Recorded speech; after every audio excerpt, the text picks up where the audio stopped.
Frères et sœurs, si quand Dieu te bénit, personne ne profite de ta bénédiction, mon frère, tu es un désastre social. Frères et sœurs, pendant que tu es vivant, fais du bien. Pendant que tu es vivant, fais du bien. Et le bien que tu fais, tu le retrouveras, soit dans tes enfants ou dans ta vie présente, mais surtout dans l'éternité.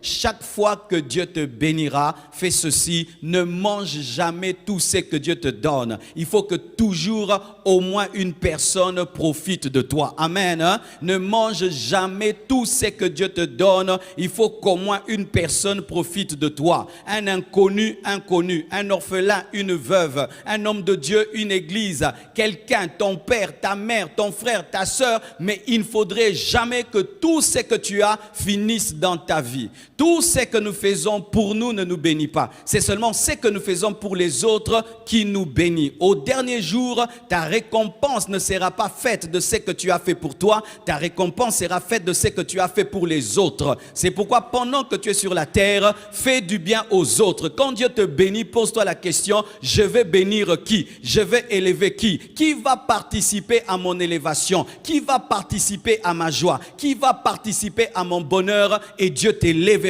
et t'élèvera encore et t'élèvera encore et t'élèvera encore. Regardez la source. Lorsque la source jaillit, elle ne jaillit pas pour elle-même. Elle est déjà bénie parce que l'eau qui arrose la source l'arrose d'abord elle-même. Amen. Hein? La source est arrosée, mais elle ne garde pas toute l'eau pour elle-même. Elle arrose la main de cet homme et cet homme va laver ses mains. Cet homme va boire l'eau. Cet homme va peut-être planter un champ. Ainsi, la source permet à un champ d'être planté, permet à des mains de devenir propres, permet à quelqu'un de boire. Et lorsque cet homme a bu, il va veiller que la source puisse continuer à couler. Et lorsque tu bénis quelqu'un, il bénit Dieu. Et comme tu as déclenché une bénédiction, une action de grâce, Dieu va veiller que tu sois toujours béni, afin qu'au travers de toi, qu'il y ait des multiples actions de grâce. Alléluia. Fais de ton mieux qu'il y ait toujours quelqu'un qui puisse glorifier Dieu. Et comme Dieu aime l'adoration, il va veiller que tu puisses savoir pour qu'on continue à l'adorer. Ainsi, quand tu donnes à un homme, il dit merci Seigneur. Tu donnes à deux, il y a 2 merci Seigneur. Tu donnes à 3, il y a 3 merci Seigneur. Quand il y a 4, 1000 merci Seigneur. Imagine que sur la terre, tu déclenches 10 000 merci Seigneur. Je t'assure, même si un sorcier t'envoûte, ça ne va jamais t'atteindre. Pourquoi? Parce que Dieu va veiller que tu sois béni pour que d'autres puissent dire merci Seigneur, merci Seigneur, merci Seigneur. Donne-moi la main, je vais te parler. Ne partage pas parce que tu as pitié. Ne partage pas parce que tu sens. Ne partage pas parce que tu as des émotions. Partage par principe. Ça, c'est ce que j'ai fait dans ma vie. Mes frères, moi, je ne partage pas parce que j'ai pitié. Je ne partage pas parce que j'ai une émotion. Parce que les émotions peuvent venir et partir. Mais j'ai budgétisé mon partage. Dans tout ce que je gagne, il y a un montant que je sors chaque fin du mois que je ne peux pas manger, que je dois donner à quelqu'un. Je dois bénir quelqu'un. Je dois bénir quelqu'un. Je dois bénir une église. Frères et sœurs, et je t'assure, à la fin du mois, je n'ai pas qu'un salaire. J'ai aussi que Dieu te bénisse. Que Dieu te bénisse. Que Dieu te bénisse. Et quand il y a des que Dieu te bénisse, les malédictions sont avalées par la bénédiction. Frères et sœurs, tu n'as pas toujours besoin de veiller sur ta richesse. Partage, et les personnes qui profitent de ta richesse vont veiller sur ta richesse, parce que la nuit vont dire Seigneur, protège-le. Quiconque veut le toucher, que le feu, que le feu. Toi tu dors, les gens sont en train de voir le feu, le feu, le feu. Donne-moi la main. Et nous voyons dans la parole, lorsque Joseph devient ministre, qu'est-ce qu'il fait? Il fait appeler son père, il fait appeler ses frères et il leur donne Goshen. Tu dois avoir ton Goshen. Ton Goshen, c'est un lieu où les gens profitent de toi. Quitter ces choses-là, on profite de moi. Tout homme béni, il faut qu'on profite de toi. Le succès du pain, c'est qu'on peut manger le pain avec tout. C'est pourquoi le pain a le succès. Tu peux manger le confiture avec le pain, mwamba avec le pain, avocat avec le pain, moussouni avec le pain, poulet avec le pain, légumes avec le pain. C'est pourquoi le pain a le succès. Pourquoi? Parce que tout le monde profite du pain. Que Dieu fasse de toi quelqu'un comestible. Tu bénis à gauche, tu bénis à droite, tu bénis des connus et des inconnus. Tu profites à tout le monde et tu monteras, et tu monteras, et tu monteras. Même les païens l'ont compris. Lorsqu'un païen devient riche, il fait une ONG. Lorsqu'un païen devient riche, il commence à faire des œuvres sociales. Un païen, même les païens. Si un païen pense à cela, toi qui es un chrétien, tu ne penses pas. Toi, tu penses seulement à recevoir. Mon frère, quand tu reçois, tu deviens la terre des autres, mais la terre n'est pas bénie. C'est lorsque toi aussi tu as ta terre que tu es béni. C'est pourquoi chaque fois qu'on te donne, toi aussi donne à quelqu'un. Et lui aussi donne à quelqu'un. Et lui aussi donne à quelqu'un. Et lui aussi donne à quelqu'un. Et ne dis jamais je ne peux pas donner, parce que même dans le désert, Dieu demande l'offrande. Donne-moi la main que je parle. Vous savez, il y avait un temps, j'étais tellement pauvre que je pensais que quand on disait donner les offrandes, ça me concernait pas. Et je venais à l'église avec les danses et les louanges. Je ne préparais jamais mon offrande. Quand je voyais un pauvre, je disais ça ne me concerne pas. Il y a des gens qui vont l'aider. Et ma vie était pauvre et pauvre. Jusqu'à ce que je comprenne que la véritable offrande, ce n'est même pas l'offrande du riche, c'est l'offrande du pauvre. Parce que le pauvre a toutes les raisons de ne pas donner. Quand il donne, il a vraiment donné. C'est pourquoi Jésus-Christ a dit que la veuve avait donné plus que tout le monde, parce qu'elle n'a pas donné le superflu, elle a donné seulement ce qu'elle avait. Lorsque Dieu a voulu nourrir son serviteur Élie, il n'est pas allé dans la maison d'un riche, il est allé dans la maison d'une veuve. Ne dis jamais que tu ne peux pas donner. Tu peux donner dans le peu que tu as. C'est alors que Dieu va te multiplier. Aucun de vous ne doit garder tout ce qu'il a. Donc tout ce que tu as, même si c'est 5 $, cherche même $, cherche un Goshen, bénis quelqu'un et Dieu te bénira et Dieu t'élèvera et Dieu ajoutera. Donne-moi la main. Un jour, je me suis réjoui. Un papa de l'église est venu me voir. Il m'a donné une grande somme d'argent. J'étais content. Oh, ce papa bénit le ministère. Quand il est parti, Dieu m'a dit, non, tu es content qu'il t'ait donné. C'est lui qui est béni. Toi, tu n'es pas béni quand tu reçois. Toi aussi, tu dois me donner la même somme d'argent que ce papa t'a donné. C'est alors que tu seras béni. C'est alors que j'ai compris, mes frères et sœurs, lorsque tu te réjouis qu'on te donne, sache que tu as été utilisé pour que l'autre soit béni. Comme aucun ne doit t'utiliser, si toi, on te bénit, toi aussi, tu cherches quelqu'un, tu bénis. On te bénit, tu cherches quelqu'un, tu bénis. On te bénit, tu cherches quelqu'un, tu bénis. Et ainsi, toi aussi, tu monteras et tu monteras encore. Frères et sœurs, si quand Dieu te bénit, personne ne profite de ta bénédiction, mon frère, tu es un désastre social. Frère, fais attention. Lorsque Dieu te bénit, bénis les autres. Tu risques d'avoir ce genre de deuil. Tu vois quelqu'un qui meurt. Quand il meurt, les gens viennent et ne pleurent pas. Pourquoi? Il n'a aidé personne. Maintenant, il faut encourager les gens. Bolé la thé, et tout le monde est sur Facebook pendant que tu es mort. Mais tu vas voir un jeune garçon.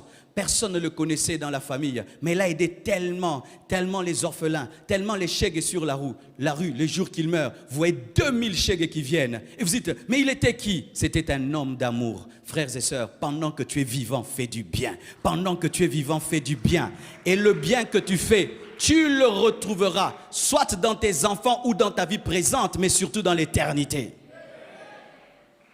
Dans la vie, il y a des temps où la gloire est sur toi, le ballon est dans tes pieds. Mais sache qu'un jour, le ballon peut être dans les pieds de l'autre. Car ceux qui sont faibles aujourd'hui ne seront pas toujours faibles aujourd'hui. Demain, ils vont devenir forts. Comme toi, hier, tu étais faible, aujourd'hui, tu es devenu fort. Regardez, c'était la saison de Joseph. Joseph est ministre, il vit dans la gloire. Ephraim et Manassé vivent dans la gloire. Et Lévi est dans la faiblesse. Judas est dans la faiblesse. Mais regardez Joseph, lorsqu'il est dans la gloire, il prend soin de Lévi, il prend soin de Judas. Mais ce qu'il ne savait pas, c'est qu'il était en train de prendre soin de lui-même.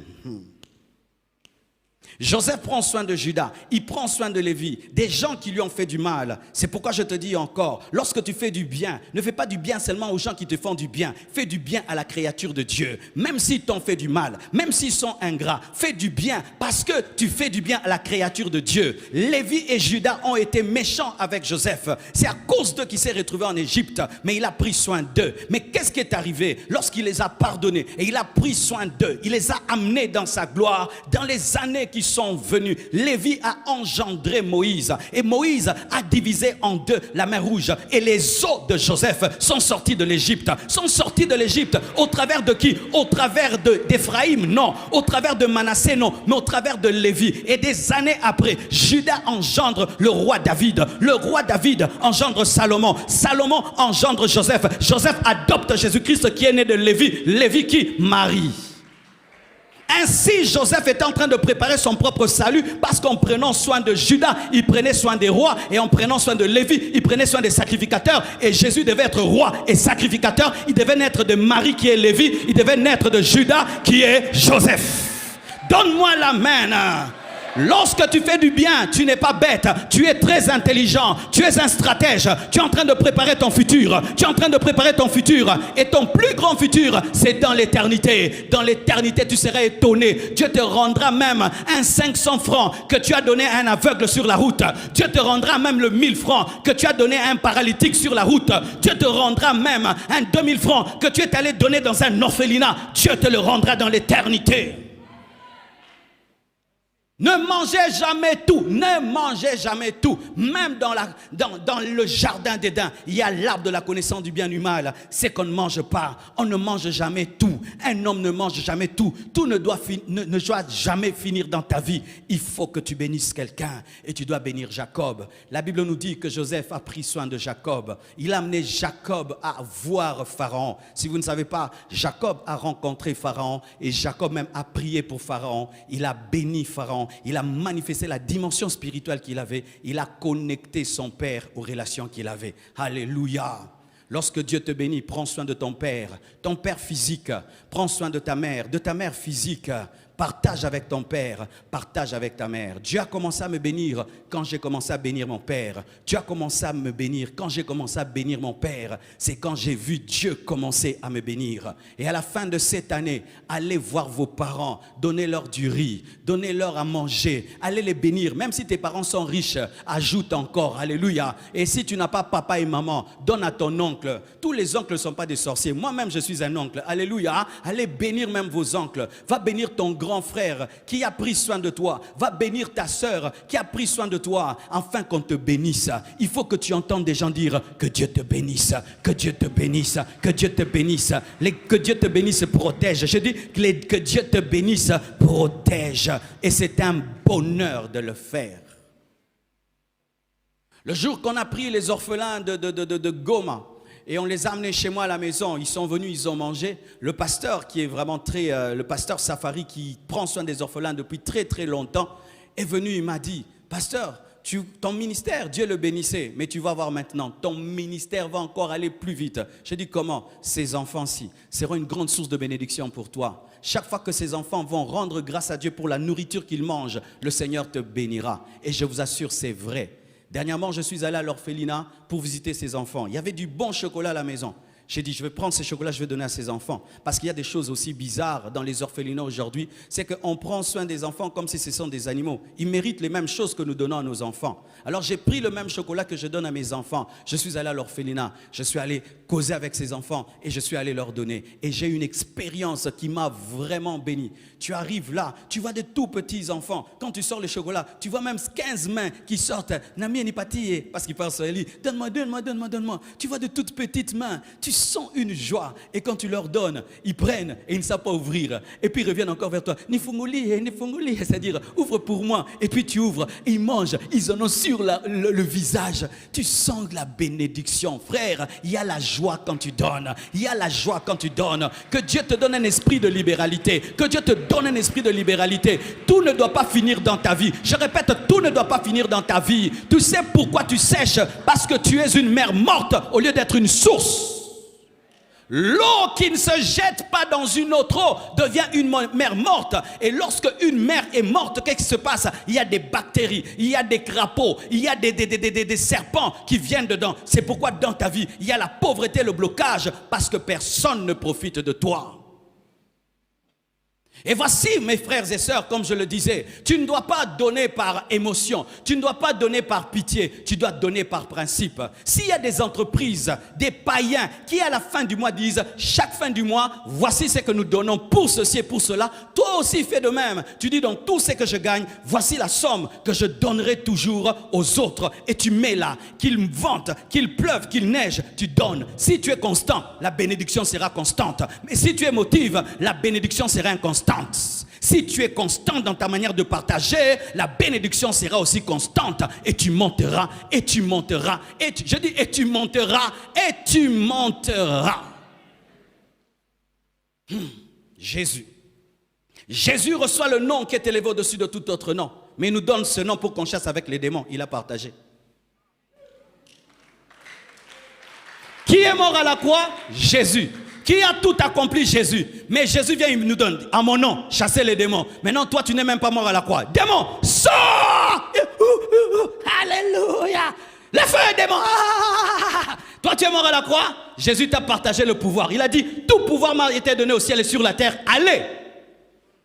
Jésus a dit, Père, Père, pourquoi tu m'as abandonné? Il a accepté, lui qui était le Fils de Dieu par essence, d'être déconnecté du Père pour que Dieu puisse t'adopter. Il t'a fait de la place. C'est pourquoi Jésus sera Seigneur au siècle des siècles. Pourquoi? Il partage au siècle des siècles. Donne-moi l'amen. Le ciel ne sera pas que pour Jésus, sera aussi ton ciel. S'il sera à la droite de Dieu le Père, moi aussi je serai à la droite de Dieu le Père parce que je suis la femme.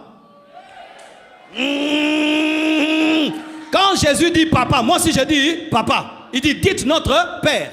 Il n'a pas dit dites mon Père, dites votre Père. Mon Père est devenu votre Père. Il nous a partagé son Père. C'est pourquoi il sera toujours éternellement. Nous avons un Seigneur qui partage. Il a permis qu'on ait le Saint-Esprit. Il est appelé le Hamashia, le grand roi. Mais il permet que nous soyons appelés des rois. Il est la lumière du monde. Mais il dit aussi que nous sommes des lumières. Il partage la lumière. Il est Christ. Nous sommes des chrétiens. Il a partagé le Christ. Si Jésus dans son élévation partage, toi aussi partage.